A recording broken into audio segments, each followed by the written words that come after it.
Xin Ciao, what's up everybody? Alright, so in today's video we are going to take a walk and talk about walking in Saigon. This is the biggest, hotly most contested thing in the news right now, is sidewalks and parking on them and them being unusable and tourists complaining that they can't walk on the sidewalk. So we're going to do a pretty simple guide and I'll show you that. It's actually super easy to walk on the sidewalk. They don't have parking garages here, so first things first, they have like no parking garage really in too many spots. So like you really have nowhere else to really put these motorbikes than kind of in front of the business like you're seeing here. And all you have to do is just look ahead. Like people complain about this stuff, like how the cobble isn't perfect as well. I mean, you're in a different country, guys. Like you've got to just face the facts that you're not back in the West, you're not back in Australia even, or back in Britain, wherever you're from. This is Vietnam, and it's a different kind of way of setup. They run a lot of wires underneath and a lot of water stuff, so it's very easy for them to rip this up if they got to get at something and then repair it and put it back down. So I don't think it'll change for a while. But it's really simple. I mean, we'll try to find some sidewalks where I actually have to go around. But I don't ever have a problem walking. I think I'm one of the people that walk around the most in Saigon that I know of, out of anybody, Vietnamese or tourists or expats. I do a lot of walking, so I can tell you I've never really had a problem with the sidewalk, and it's never been really a complaint in my radar either. It's just is what it is. Would it put me off from coming to a country and then complaining about it? No. Now this is a bad example because we're on Quin Quay here, but this is a beautiful walking area. Huge, wide. What you can get into is what we just saw back there, is like when they're super narrow like that, and then they've got it all for bike parking, and it's really simple. You know, I'll give you an example. If you're on a narrow street and you can't walk forward right now and the street's right there, wow, this is all you do. It's not a really crazy thing to go around it in the street, and you're not going to have to be doing that all the time. Like I'm telling you, watch any of my walking videos. Have you ever seen me complaining about the sidewalk? How rarely do I even have to get off the sidewalk? You can usually muddle your way through it. Walk over here.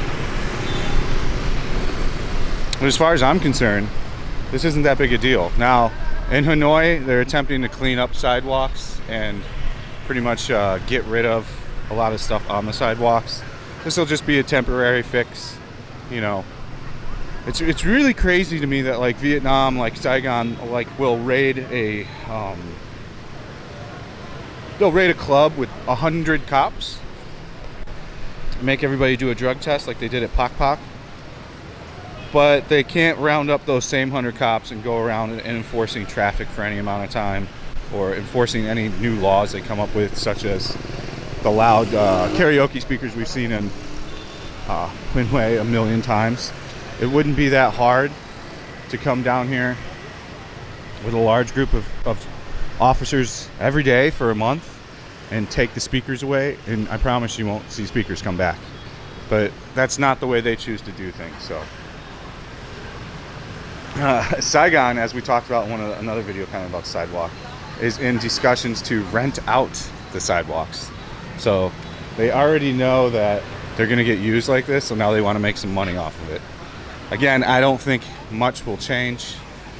I don't think that's really a solution. It could be a solution, but with the way everything works here, with the coffee money and, you know, tea money, it's very unlikely that that would make any real changes, you know.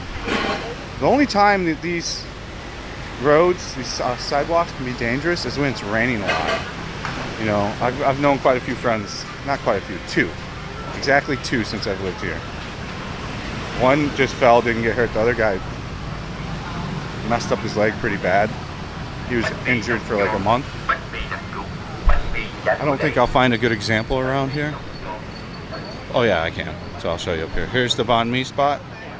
The deconstructed banh mi that I really like. As you can see, it's popular at all times of the day. Like it's just a popular banh mi. So right here, if you look here at this sidewalk, right? If you've got like sneakers on like I do, let me get you a good view. So if you've got like sneakers on like I do right now, and can see how curved this is, right? This goes on a steep. So when it rains really, really hard and it's still raining, this is like a death trap. You can fall. So like you can just put your feet, right here when it's raining and you will slip and you will fall. Oh, there's a cockroach. Hi, cockroach. I hope you find a good home and some yummy foods. So these things can be pretty hazardous for sure when it's raining. Other than that, most of the sidewalks are gonna look like this. They're not that crazy. What's a couple bikes parked gonna hurt you? They walk around them. It's odd that the things that I don't know how the newspapers ask. They must like randomly come out to like a street and ask tourists like what do they think about the sidewalk, but I don't think it should be a contested thing. This will officially be the last video I do about sidewalks, because that's how much I don't think it's that big of a deal here. And it's kind of odd that like a lot of the newspapers have been running with these sidewalk articles on how to all these proposed plans. Hanoi cleaning up the sidewalk, of course, it's just a complete waste of time. There will be no change in Hanoi. Walk down this way. There will be zero change in the sidewalk situation. It's a lot like how a lot of things, when they get like talked about, they'll never really get changed, even if they make a law on it, because it requires some kind of enforcing on it. And enforcing of things is not something that's a big deal in Vietnam unless it's convenient at that time for that officer, if you get what I mean. I wonder, Oscar. Oh, I think someone said they stayed here. It was alright. If you've stayed at Oscar, let me know. I think I asked that in the comments once before.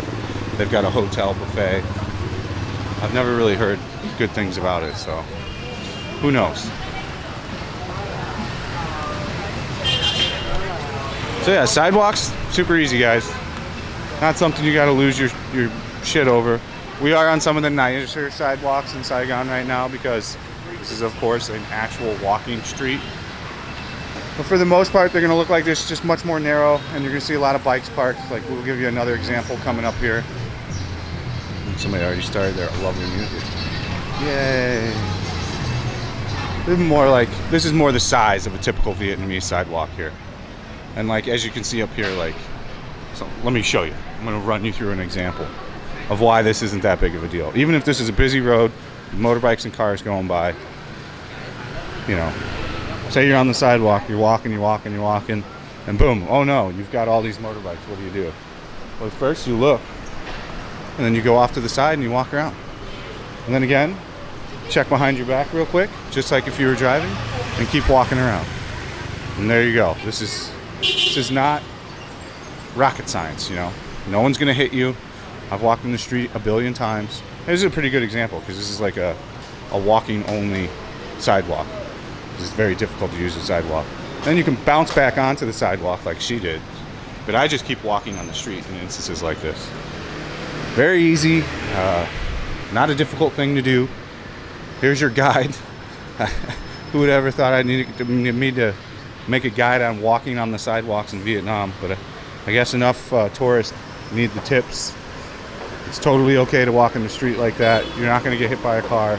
I've done this a million times. I've walked everywhere. So that's the video. Concise, short to the point, no extra stuff. If you want to see additional content, extra stuff that actually would be YouTube content, that's premium content, it's available over on Patreon. You can sign up for as little as $50 for an entire year, $110 for an entire year, or $5 a month, which is 16 cents a day. You can't beat the prices, guys. It's a great way to support me as a creator as well. So if you want to do that, get on over to the Patreon, check it out. Just try a month out. If you really don't like it, then, you know, it's not for you. You're not forced into staying. So, as ever, thank you for watching. Stay frosty. Like, comment, and subscribe. See you on the next one. Peace out.